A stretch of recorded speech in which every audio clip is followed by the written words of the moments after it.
Doa yang benar adalah doa yang terlahir dari perasaan cinta yang mendalam kepada sesamanya.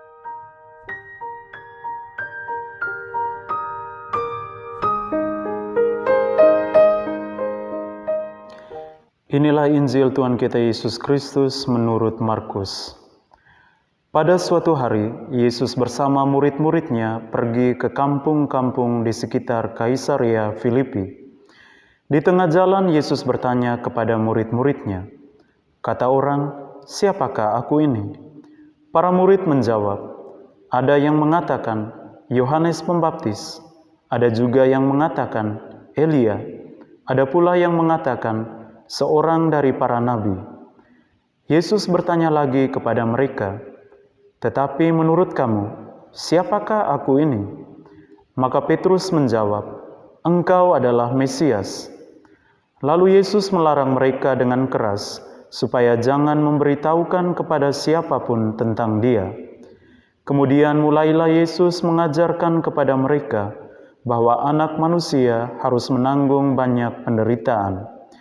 Ia akan ditolak oleh tua-tua, oleh imam-imam kepala dan ahli-ahli Taurat, lalu dibunuh dan bangkit sesudah 3 hari. Hal ini dikatakannya dengan terus terang. Tetapi Petrus menarik Yesus ke samping dan menegur dia.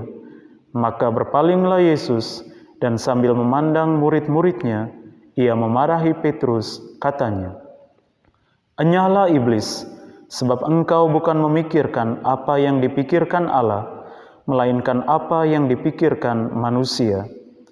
Lalu Yesus memanggil orang banyak dan murid-muridnya dan berkata kepada mereka, "Setiap orang yang mau mengikut aku harus menyangkal diri, memikul salibnya, dan mengikut aku. Karena barang siapa mau menyelamatkan nyawanya, ia akan kehilangan nyawanya. Tetapi barang siapa kehilangan nyawanya karena aku dan karena Injil, ia akan menyelamatkannya."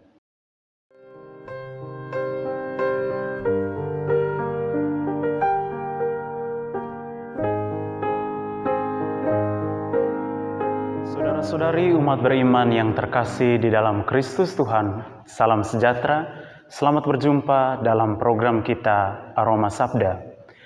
Kali ini kita memasuki Minggu Biasa yang ke-24. Sabda Tuhan mengajak kita untuk menjadi saksi-saksi iman yang hidup melalui perbuatan-perbuatan kasih kepada sesama kita. Mengawali permenungan ini, saya akan membagikan sebuah kisah singkat. Ada seorang anak yang sedang menempuh pendidikan di sebuah sekolah dasar. Ia sering dihina dan dijauhi oleh teman-teman sekolahnya. Akan tetapi, ia tetap bertahan dan mau ke sekolah karena ia memiliki seorang guru yang sangat dikagumi. Konon guru ini sangat menguatkannya pada saat ia mengalami keputusasaan. Akan tetapi, rasa kekaguman terhadap sang guru berubah menjadi marah dan dendam karena sang guru pernah mengucapkan kata-kata yang menyakiti hatinya. Beberapa bulan kemudian, si guru jatuh sakit dan ia tidak dapat melanjutkan tugasnya sebagai seorang pengajar. Si anak ini menjadi sangat sedih. Walaupun ia marah kepada sang guru, ia tetap menyiapkan waktunya untuk mendoakan kesembuhan sang guru. Ia sangat bahagia karena beberapa tahun setelahnya ia melihat bahwa sang guru telah sembuh dari sakitnya dan dapat melanjutkan tugasnya sebagai seorang pengajar. Di sini sang anak belajar bahwa doa yang benar adalah doa yang terlahir dari perasaan cinta yang mendalam kepada sesamanya. Ia memiliki iman kepada Allah dan iman itu ia wujudkan dalam perbuatan kasih kepada sesamanya. Saudara-saudari yang terkasih di dalam Kristus Tuhan, hari ini dalam bacaan pertama yang diambil dari kitab Nabi Yesaya, sang nabi mengisahkan seorang hamba Yahweh yang bertahan di dalam penderitaannya di hadapan musuh-musuhnya karena ia percaya dan yakin bahwa Allah ada di pihaknya. Allah akan datang untuk membantunya.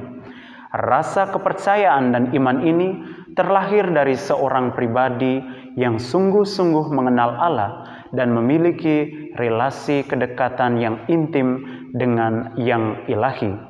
Kedekatan dengan yang ilahi ini menguatkan ia untuk bertahan di dalam penderitaannya. Iman kepada Allah adalah iman yang harus diwujud nyatakan dalam tindakan atau perbuatan-perbuatan kasih. Hari ini dalam bacaan kedua, Rasul Yakobus mengingatkan kita bahwa iman yang tidak disertai dengan perbuatan-perbuatan pada hakikatnya adalah iman yang mati. Artinya, iman yang hidup adalah iman yang harus diwujud nyatakan melalui perbuatan atau tindakan-tindakan kasih kepada sesama yang kita jumpai di dalam kehidupan ini. Hari ini dalam Injil kita boleh belajar dari tokoh Petrus tentang iman yang benar. Petrus mengatakan bahwa Yesus adalah Mesias dan ini terlahir dari rasa pengenalannya terhadap Kristus yang ada bersamanya. Akan tetapi, beberapa saat kemudian Yesus memarahinya karena Petrus menegur Yesus yang mengatakan bahwa ia akan ditolak oleh tua-tua Yahudi dan akan dibunuh. Di sini kita belajar bahwa iman bukanlah sesuatu yang sempurna yang telah kita terima sejak kita berada dalam kandungan ibu, tetapi menjadi orang beriman berarti berproses dalam kehidupan untuk mengenal dan mendekati Allah. Dan hari ini Kristus mengajarkan kepada kita bagaimana kita bertumbuh dan berproses di dalam iman yang benar itu. Ada 3 hal yang disampaikan oleh Kristus kepada kita dan menjadi pesan yang sangat penting untuk kita hidupi sebagai murid-muridnya dewasa ini. Yang pertama, menyangkal diri. Kita diundang oleh Kristus untuk menyangkal keinginan-keinginan manusiawi kita, karena keinginan-keinginan kita cenderung membawa kita kepada maut atau kebinasaan. Yang kedua, memikul salib hidup kita masing-masing. Di dalam kehidupan ini, kita cenderung diperhadapkan dengan tantangan dan godaan-godaan hidup. Sebagai murid Kristus, marilah kita belajar pada Kristus untuk senantiasa bertahan di dalam jalan kasih Allah. Hendaknya kita belajar untuk bertahan dalam penderitaan-penderitaan hidup yang kita alami saat ini dan mau berpartisipasi dalam penderitaan Kristus dengan memikul salib hidup kita masing-masing. Yang ketiga, mengikuti Kristus. Artinya, kita mau mengikuti cara hidup Kristus.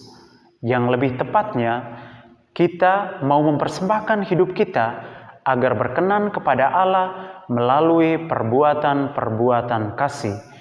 Tindakan-tindakan kasih kita mengungkapkan cinta yang benar, mengungkapkan iman yang benar kepada Allah sendiri.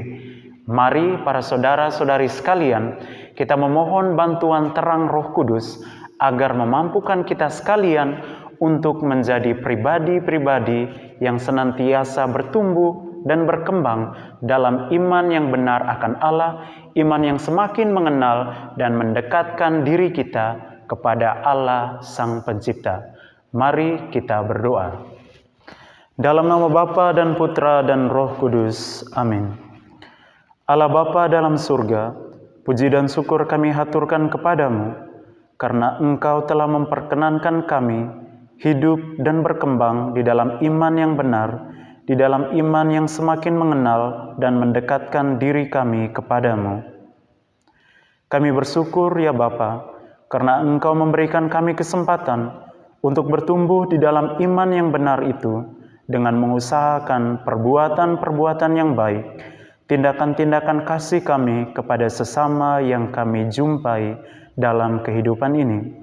Kami mohon kepadamu, terangilah kami dengan Roh Kudus-Mu, bantulah kami dengan kekuatan Roh-Mu, agar kami semakin bertumbuh menjadi pribadi-pribadi yang mampu menyalurkan kasih-Mu, yang mampu menyatakan iman kami yang benar kepadamu itu, kepada sesama saudara dan saudari yang kami jumpai dalam kehidupan ini melalui perbuatan-perbuatan kasih kami.